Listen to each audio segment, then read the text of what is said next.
Hey guys, welcome back to She Became Me Videocast. My name is Lentina Rogers and I am your host.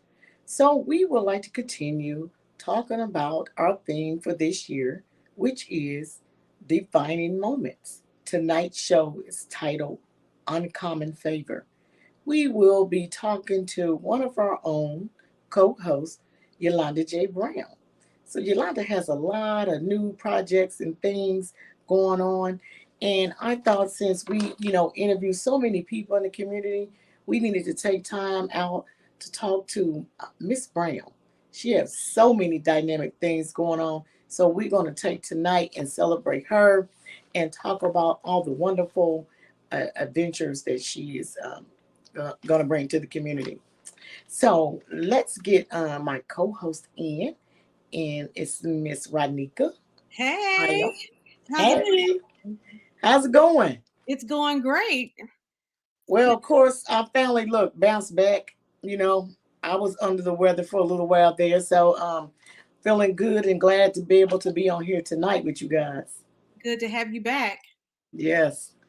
So I was telling our audience that we interview so many people around town, but tonight we're going to celebrate one of our own co-hosts, Miss Yolanda J. Brown, and talk about all the wonderful things she's doing. Yes. Yeah, so I'll just share a little bit of information about our sister Yolanda Brown. She is committed to empowering others through her mission of fully embracing her divine purpose by improving the lives of others. She is a seasoned professional whose drive and self-determination has resulted in a myriad of accomplishments in both private and public sectors. Yolanda currently serves as the president of diversity initiatives for Engage Mentoring, where she leads the national expansion of diversity focused mentoring and leadership programs for companies, universities, and nonprofits. She holds a Master of Science in Organizational Leadership and a host of certifications, including being a certified child and youth care practitioner. In addition, Yolanda is the CEO of Just Say It LLC, where she places an emphasis on women and girls empowerment. Yolanda has written chapters in multiple books, including award-winning anthology She Became Me, A Letter to My Younger Self. She is the author of Loyalty, A Girl's Guide to Understanding Authentic Friendships, and Companion Journal. She is currently writing and planning a national launch of the much anticipated Leaders, Learning to Engage Authentically and Develop Enriching Relationships in Society. And that's a curriculum for girls on navigating relationships with peers, adults, and community. And whether it is via public speaking or her published works, she leverages her formal education, real world experiences, and her passion to inspire and motivate others to live according to their purpose. So there's so much more that is to learn about our co-host Yolanda Brown, and we would just like to welcome her onto the show so that she can also share more about herself that we don't know yet. Yes. Hi, Hey. Hello there. Welcome. sisters. Hey, you looking quite beautiful tonight. Yes. Wow. Thank you. Thank you. Both of you too, as always. Thank you. So, Yolanda, wow. So, you have such an exquisite resume. You've done so many things, and I've known you a long time. One of the things I can say about you, I just remember, before I started, embarking out on my dreams and goals. I know I tell this story, a lot of times, but I just want to tell it real quick again. That Yolanda has always been a supporter. Mm-hmm. Even when I used to come over and I had no idea what I wanted to do, how I wanted to do it, she supported me from day one. Never kicked me out of her house, always fed me and just said, girl, what you got? And I would just say nothing. I had a blank notebook and she let me come back time and time again until I finally got something. But I just, wanted to say that. The other thing is, lately I've been running into people and they, telling me like, hey, I know her. I know that girl, one of your, co-hosts. They like, I'm like, okay. I've had this happen like at least 3 or 4 times, like in the community when I'm out talking to people. And I'm like, yeah, I said, well, Yolanda's kind of locally famous. I said, I wonder if she know that. I wonder if she know that, people just recognizing you and saying, yeah. And mostly I think they remember you from COD. And then I get stumped because I'm like, well, she used to be with COD. I said, but I don't know enough about her new job to quite tell you exactly where she's at now, what she's doing. But I can say she's a madam president of somewhere that I know is like mentoring women internationally.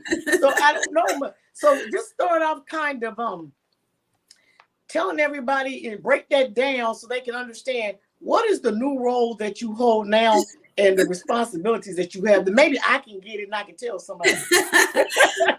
Oh my goodness. Wow. So that is, I appreciate that first of all, because I have been the CLD lady. I have been the IYI lady. Yes. And now I am the Engage Mentoring lady. And I serve as the president of diversity initiatives for an organization.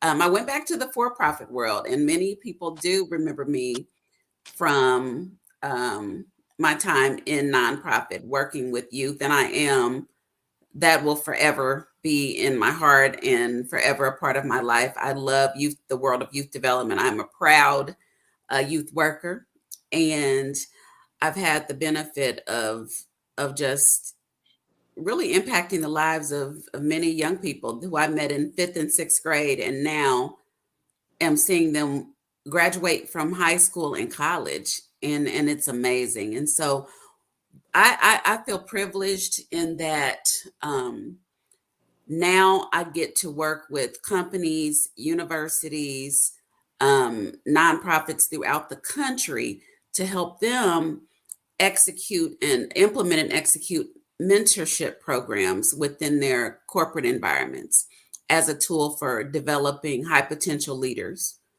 within their organizations. And I believe, I've had the privilege of talking about mentoring from a youth development perspective, but now I have the opportunity to share with corporations that there is one of the greatest strategies that they can have is to give their employees access to meaningful connections with others inside and outside of their organizations.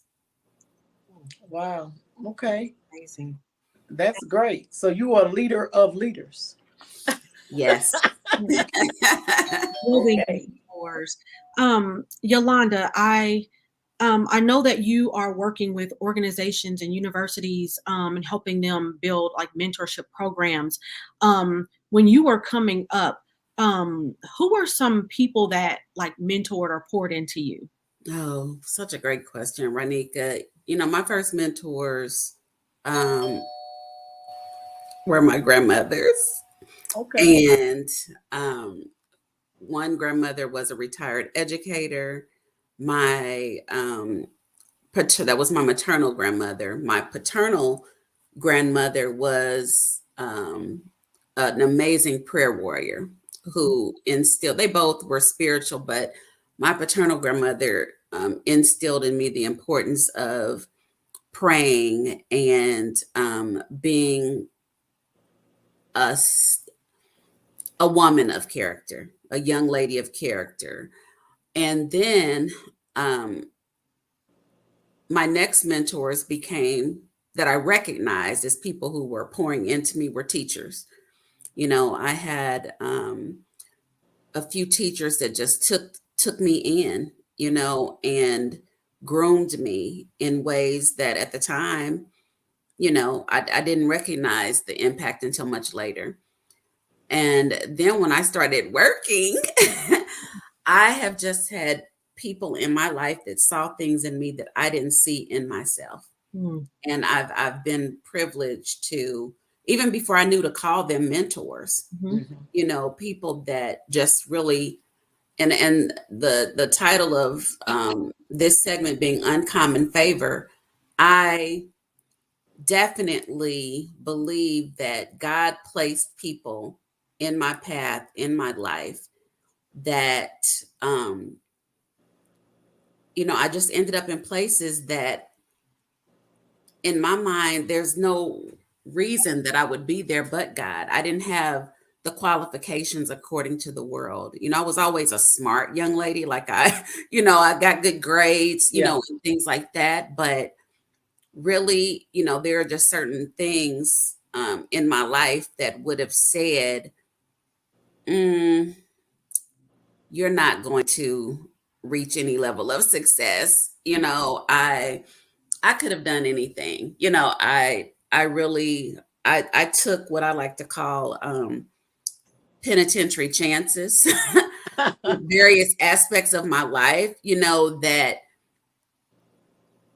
by the world standards, I just wouldn't have ended up in the places that I have. So I've been very blessed. And so that is why I know that it is nothing but God's covering and placing people in my life to help mold and groom me into the woman, the mother, the professional, the wife, the entrepreneur, all those things that I've been able to be, to other people. Okay, good. So let me see how I want to ask this question. So now you've had various corporate positions Hmm. and leadership positions, and a lot of times it's very few Black women at the table, right? Yes. So I think the question that I want to ask: what advice could you give to women that's in corporate America and maybe striving for those type of positions? What are some of the things that you might say that you've done or had to balance that could be a struggle? I want to say maybe around like maintaining a positive attitude, relationships, those types of things, because it gets hard when we know some of the things that we have to face, some of the truths. Yes. So, like, how did you deal with those situations and, keeping the attitude positive, and your reputation of being Mm, positive, where people want to move you in those positions? great question. I'm not going to say that it was easy all the time, Mhm. and from especially when you're looking at it through the lens of diversity, Yeah, that there were times when um, my counterparts, that were not people of color, challenged me. right. And I always felt, even when I was in fifth grade in the gifted class, Uh-huh. that there was a group of us, me and a group of friends that were, back then the term was busing, were Right. bused to an IPS school to a gifted program. Hmm. And I think there was about 7 of us. And so I learned very early that I needed to outwork others in the room, Hmm. that I never, that I needed to always have a voice and um, prove that I was capable. And so I, I've never been afraid to assert myself, but at the same time, I knew when to be quiet. Yes. And a lot of times, sometimes people get so headstrong and feel that they have something to prove that they don't listen enough. So there was a time in my life where I listened more than I talked. Hmm. And I moved in silence. And that is still something that I do today. I move in silence and I keep um, I don't seek affirmation. from the spaces that I'm in. I Okay. think it's very important that you have, like I have you, I have Ronieka. I mean, you know what Yeah. I mean? I Yeah. have, you know, my best friend Tracy, who I have people in my circle that encourage me. So Right. even when I'm in was in spaces where I might have wanted to cry all day or Right. been put in situations where I was challenged and pushed to capacity. But what certain individuals don't know, when you have uncommon favor, when you have a strong spiritual connection, that we know how to find the source to help Yeah. us overcome. And I prayed a lot. I will and so these are so things that I'm saying for those that are listening, these are, you have to find your source. You have Yes. to find your source of strength, and you have to stay in control. Even Yes. when you're not.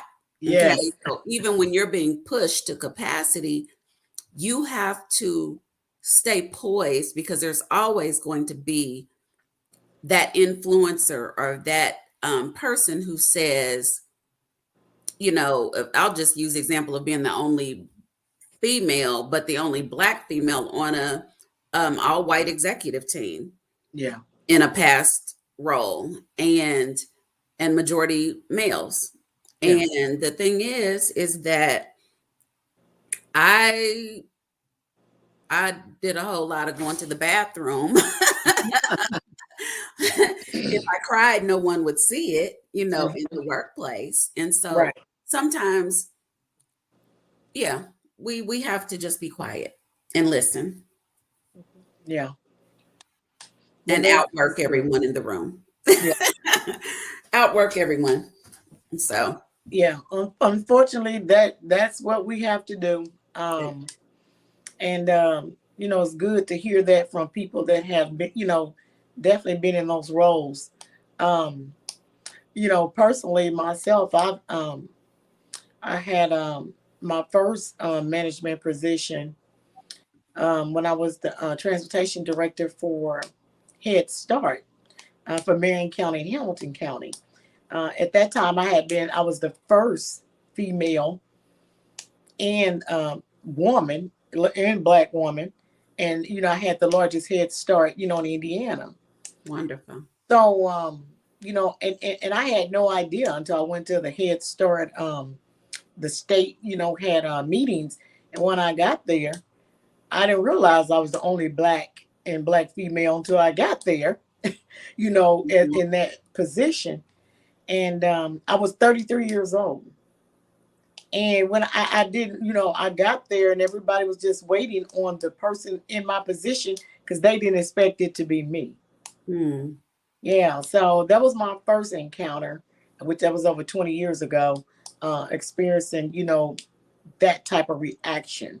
And Yeah. they didn't know how to, when they said we were waiting on that person, and I'm like, hey, that person is me.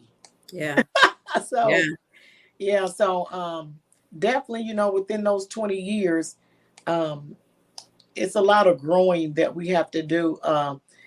Just being wise enough to know what to say and when to say it become the balance. I find Yes. the Yes. biggest balance is, even if you have the right words, timing of when to say them is very important. Yes, it is. Yes, it is. Great question. Thank you for asking that. And speaking of uncommon favor, so when I think of uncommon, it's, I think of being different, unique, eccentric. And I know that you love fashion and style. And, every time I see you, I'm just like, Yolanda, it's like you just always, when you show up, you show out. And so, what are some things that you enjoy? I know that, like, you have your professional career, you have your company that you run. When you have that time to yourself, or just being with your family, what are some things that you love to do? And how do you just keep it all up? Well, yes, a lot of people don't know. I went to IU, Indiana University, Bloomington. My major was fashion. Yeah. Okay. And so I am a creative, um, a true creative at heart. My fashion, I let's see, 27, I think, is when I got pregnant with my daughter.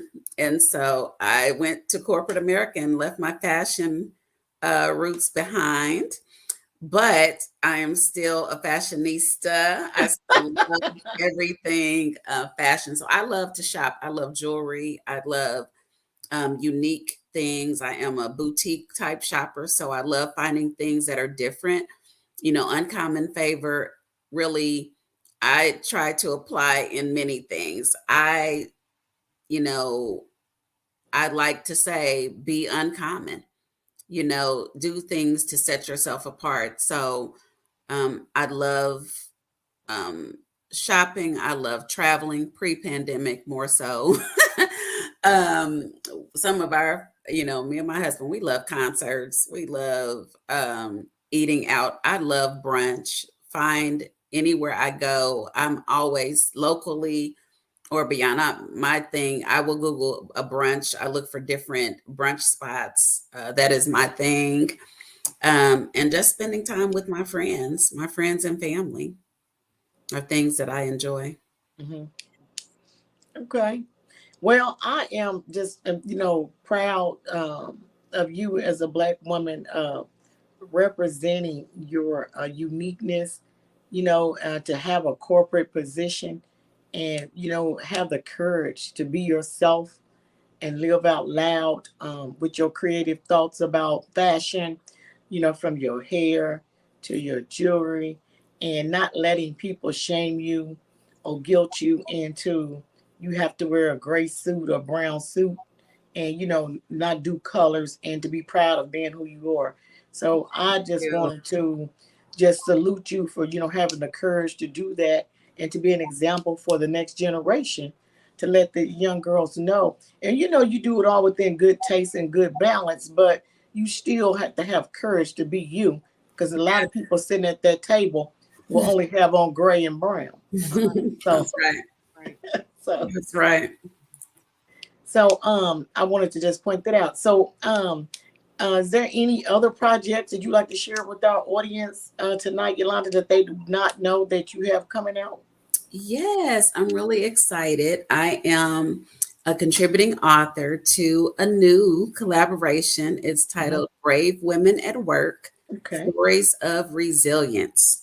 Okay. And I have been, these past 2 years have been two of the hardest years of my life.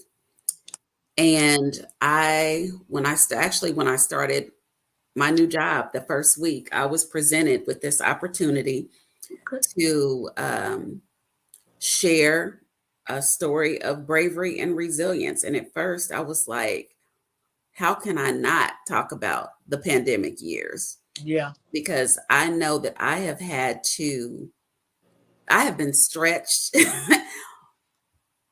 at every level with every fiber of my being, Hmm. with between losses, experiencing grief, successive losses of multiple in-laws, Yeah. um, two surgeries. Yeah. I had COVID myself. I am a COVID survivor. Yeah. Um, Job transition, still having to do life Yeah. in a role, where I needed to show up and be present. And, I've been blessed to be a part. I was, some of those hardest months, I was a part of a team and that really was supportive and helped me manage all the adversity. So I was still able to show up. I was still able to be present with you all, Yes. on the podcast and still Yes. write and have birth new projects, during that time, even in the midst of all of the craziness, so to speak, that has gone on. And so I'm very thankful for that. I'm very I know that um, spiritually sound, um, that helped me build resilience during these past few years. So my story is titled Staying Power. Okay. And I can't wait, for everyone to read it. And it'll be out in October. It is done. The editors have read it. It is a great read. And I know the other authors have amazing stories as well. So that will be out in October. So stay tuned, follow, go to my website for updates. And you can also download a free chapter of my loyalty book, Loyalty, A Girl's Guide to Understanding Authentic Friendships. I am still on a mission to help every young lady in my realm of influence understand that they can achieve and maintain positive relationships that are authentic, that are life giving to them and not life draining. And, that is my mission. Um, and then the academic version of Loyalty will be out in the fall as well. It is titled Leaders Learning to Engage Authentically and Develop Enriching Relationships in Society. So that is uh, an academic version of the curriculum for girls. And I'm going to market that nationally to school districts. So a lot of good stuff. Absolutely. Yes, good. Yes, it's a lot of good stuff. You've been busy. Yes. Yes. Well, like you said, uncommon favor. You know what? You're going to stay busy. Mhm. Yes. Thank you, sisters. Ah, So, ladies, we're going to move to Shemale Yes. and see what we got going, what some of our viewers have sent in, and see what we can give an opinion on. And you can go ahead, Yolanda. Let me look up one. You can do our little disclaimer. Okay. We are women who care. We are Yes. women who have opinions and thoughts, and we want our viewers to know that's exactly what they are. Our opinions, our thoughts based on our lived and professional experiences, but we are not mental health therapists. Tina is a certified behavioral Analyst. therapist in her work. Yeah. And but we just, we don't want y'all calling us saying that we're giving you psychological advice, because we're not. Yeah. It's We're our sharing opinion. our thoughts. Yes. Okay, so let's get a first one here. Okay.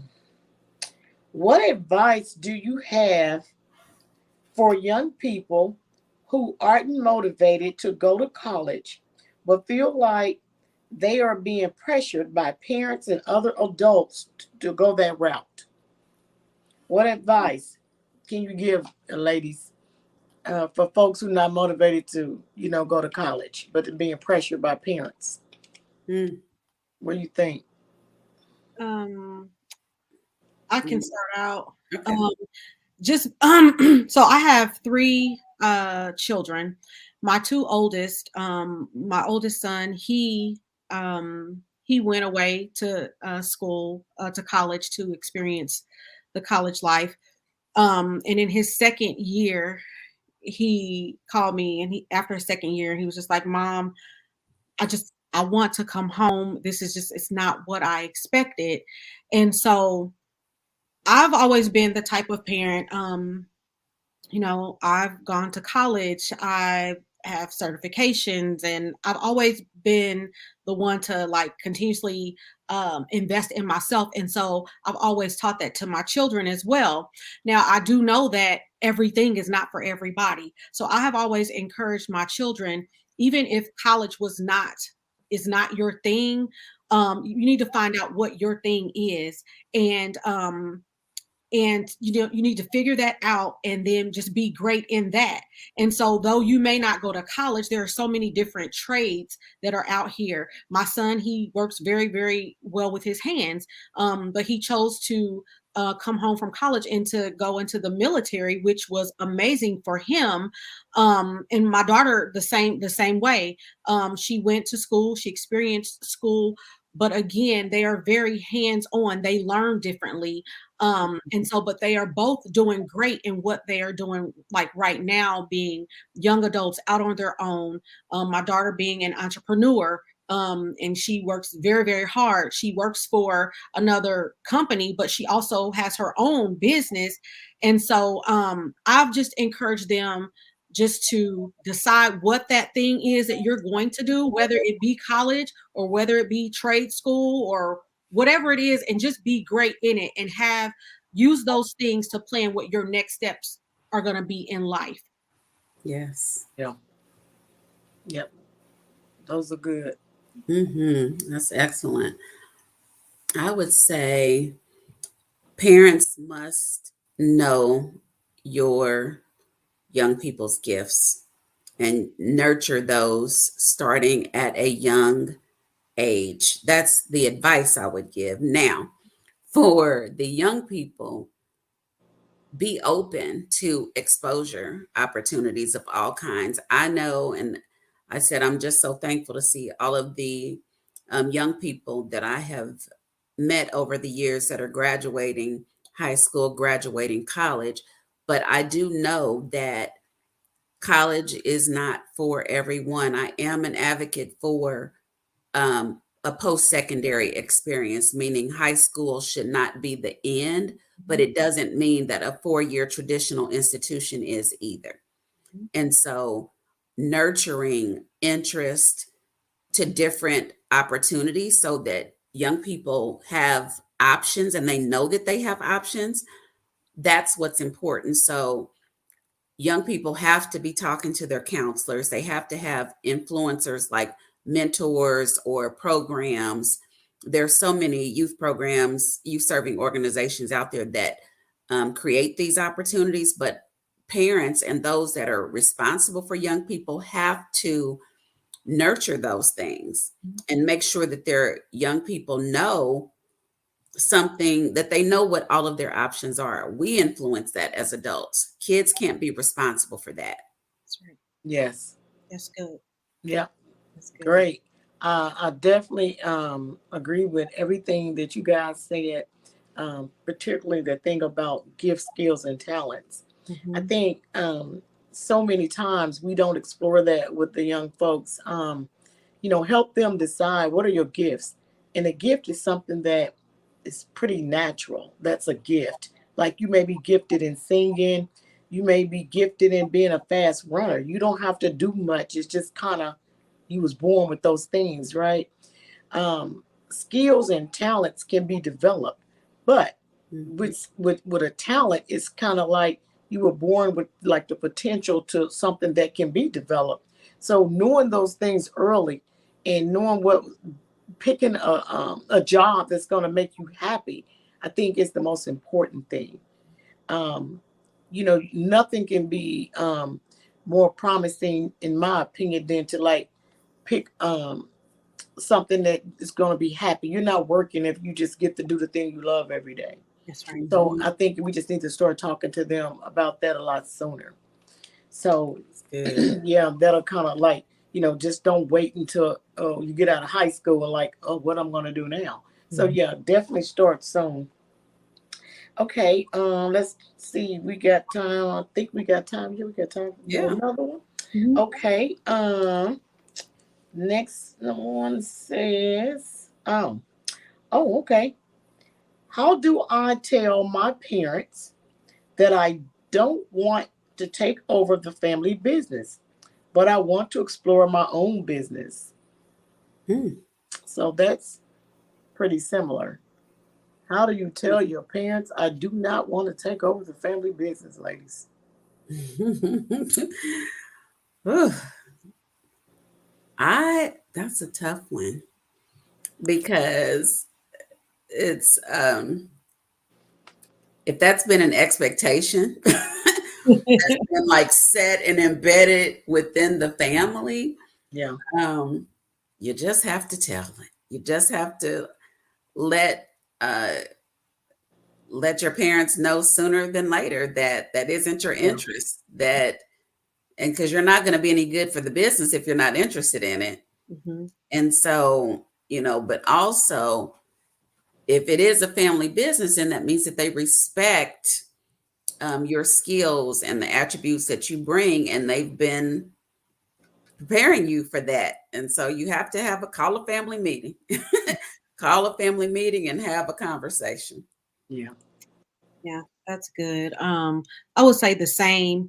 I know that a lot of times, family businesses, especially those that have been around and have been passed down from generation to generation to generation, and then you get to that one, and they're just like, "This is just not my thing." Like, yes, this business has been carried on, and passed down, but like, I just feel like this is not, I'm not interested in this. Um, so I would just encourage that young person or that individual, like Yolanda said, just to be honest with yourself, and then with, with your parents early on. Um, and that family business, it may have been around forever and have been passed down, but also you will be great in that thing that you have been called to do. And so that you don't wear the pressure, carry the weight of, will you live up to those expectations of your family? Mhm. Just have those hard conversations, and prayerfully they will have an open heart, and minds to receive, and to hear your heart, and still support you in the things that Mhm. you are deciding to do. And that thing is what God created and called you to do in the first place. Mhm. Okay. Yes. I would say, hey, can we be honest for a minute? Hey, Yes. if that family business is making really good money and it's a very successful family business, I would say try to do your portion, because you're going to need funds to do to start your business. Yeah. So I would say, if the family business is successful, how about you go in, do the best you can to help continue this family business, and then maybe the family could come along and support you as like an umbrella. Your business become like under the umbrella of that business. That's good. Because and you look around and look at the company Pepsi, they have more than one product. This is true. Mhm. So, That's I say, you know what? If we're going to be a team, let's be a team. You go in and support the family, and then hopefully the family will be willing to support you with what you want to do, and just make it as an extension of the company, the family's business. That's what I good. would That's say. excellent. Okay. We got time, guys. I think we got time for another one, right? Yeah, we're doing good on time. Okay. As a parent who is willing to support my adult children, where does helping when does helping become hindering? Mm. As a parent who's willing to support my adult children, when does helping become hindering? Hmm. Whew. How those lines bleed together. Ooh. Well, we all are parents of adult Yes, children. we are. Yes. And I'll just start because I am a uh, recovering helicopter parent.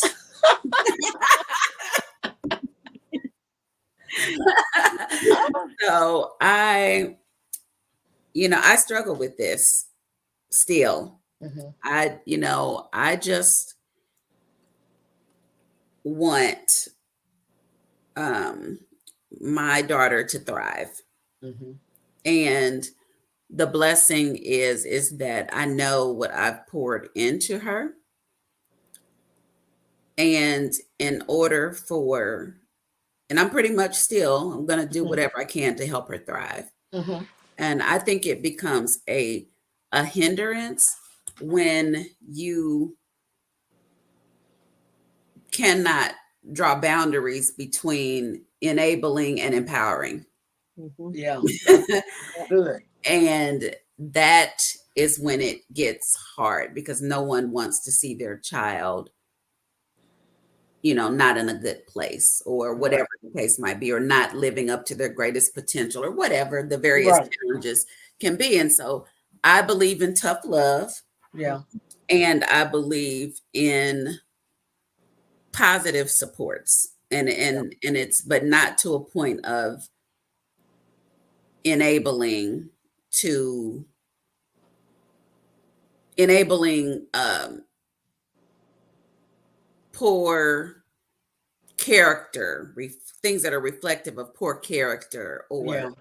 I don't want to put those words out there to say, but I think everyone can relate to what I'm saying. Yeah. There are behaviors that we can recognize that as parents, and say, you know what, and you need to light some fire up on your behinds, or laziness, or Yeah. parents have to be willing to accept and admit shortcomings Yeah. as well as triumphs, and Yeah. being able to recognize the difference. And we as parents have to recognize the role that we play in it also. Yeah. That's good. Yeah. That's really, really good. I agree 100% with what you just said. And also that accountability piece. And no, we don't want to see our young adult children to fail. And we want them to thrive. And I know for me, like there's nothing that my children can't call me and ask me for. I am also a recovering helicopter mom as well, Yolanda. I love that. But at some point, that tough love I have to express and show that, because they will only know how to pick up that phone and call me to rescue them if they don't ever come face to face with failing. And just because you fall, and just because you don't have it on today, does not mean that's where you're going to be. That just means that you need to work a little bit harder. You might need to strategize a little bit different for a better outcome. And so with my babies, like, they're all different. Yeah. And so, but they had to come to a point to where they got to that point in their lives where they tried to at least figure it out first before they called me. Yeah. No, that's Yeah. the hard part, watching them navigate through life, where we could give them an answer to it, but Yeah. also that tough love where I think it's time for you to figure it out just a little bit. I'm gonna be here with the life jacket, and I'm Yeah. gonna let that rope go out, let you go out on that into the water, but I got enough rope where I can chill you in if I need to, but you need to get out there and kind of see how deep that water really is. Yes.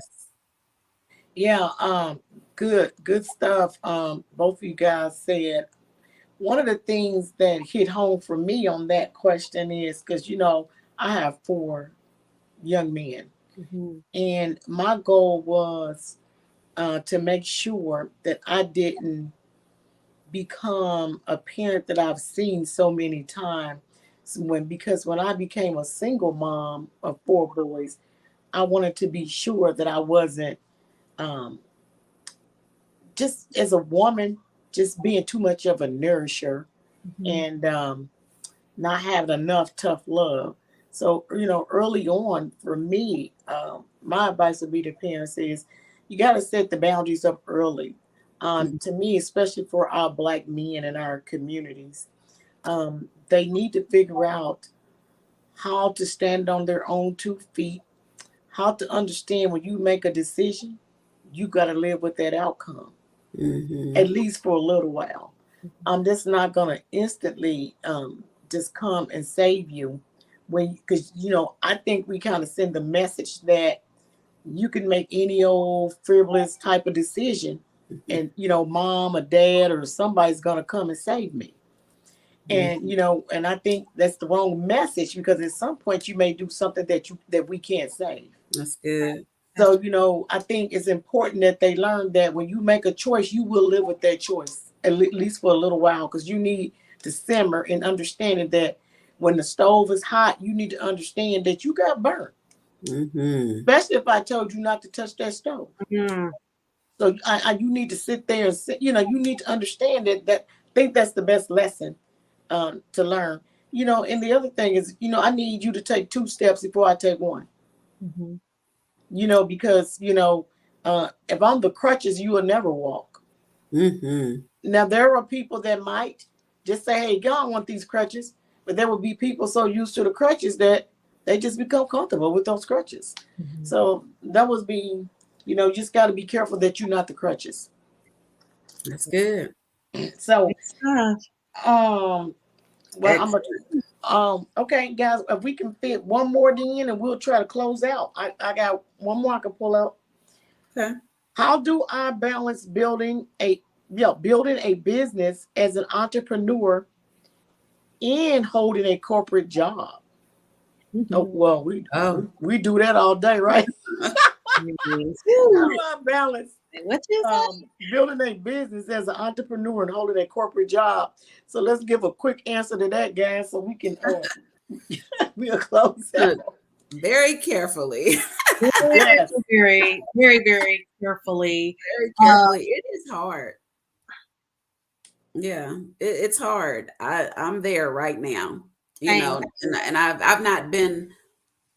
I tried to be a full-time entrepreneur many years ago, Yeah. and it was hard. I was a lot younger, but you have to be disciplined, and so right now because I'm in a new role, a new high functioning role, Mhm. some of my business um endeavors, have had to be put to the side for a little bit, not as much time to invest Mhm. in my business. And I have to find that balance. Yeah. And so, but right now, the 9 to 5 or the day job, if you will, needs my attention, Right.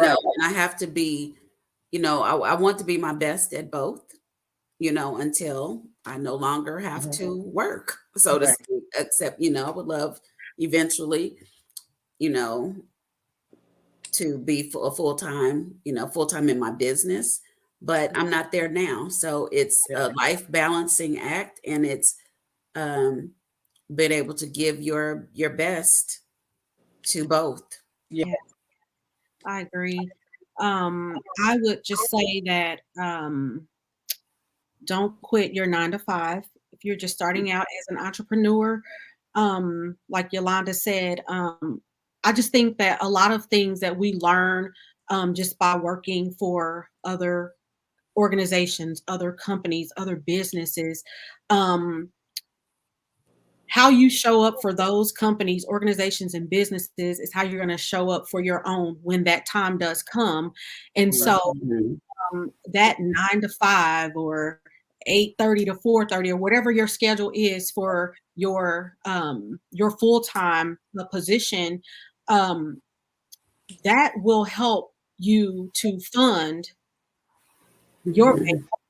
Exactly. Yeah. but the same again, the same outlook that you have, the same attitude, the way that your punctuality, how you show up, how you dress, everything that you put into getting up to go and work for someone else, when your time comes to do full-time entrepreneurship, that's going to help you to shape you for to be a business owner as well. So just keep that in mind. So show up. Even if you're not full-time being a business owner, just show up ready for who you're working for or who you're working with, and then that's going to carry on and on over until when you do start your business full time. Yeah. Mhm. That's It's good. good. I would say pretty much, what you guys said. I could just only add to that is pretty much what you said, Ronika. Take other people's money and invest in yourself. So the whole point of working your 9 to 5 is you getting paid and hopefully pretty well, where you will have money that you can put into your projects or into the business that you're building. I would say, what, just keep balancing it. Just come out of the box and just figure out, allot some time for self. You know, like you may just work for somebody else Monday through Fridays. Mm-hmm. You may work for somebody Monday through Thursday, or figure out if you can work from home and not be in an office somewhere where you can multitask at home. Just kind of figure out different things, unique ways that you can balance both. At least have the weekend for your business and or whatever, 2 days or maybe 4 hours in the evening. But just figure it out and just keep juggling the ball until you get there. And Mhm. you know, and just I just say enjoy the journey. I know for me, Yes. I don't necessarily know if I'll ever not work you know, in corporate America, but I'm just wanting to enjoy the ride. I just fix it where I enjoy myself. You know, my job, I work for, you know, somewhere else, and things I do for myself. So Mhm. I can control what I do for myself 100%. So I just do it, you know, at the rate I can do it. I don't have to have a book launch the day that the book come out. I have a book launch when I'm available. So Mhm. just do it when you do it. So, I mean, so I say, don't let that pressure you or bother you. You just do whatever you could do when you could do it. That's good. That's good. Yep. Good. Well, Great those questions. Gmail questions. If you Yep. are watching and if you would like for us to ask your questions right here on our She Became Me podcast, please submit those questions to She Became Me 2020 at gmail.com. And please make sure that you are subscribed to our YouTube channel so that you can stay in the know of what's coming up and what's happening next with the She Became Me movement.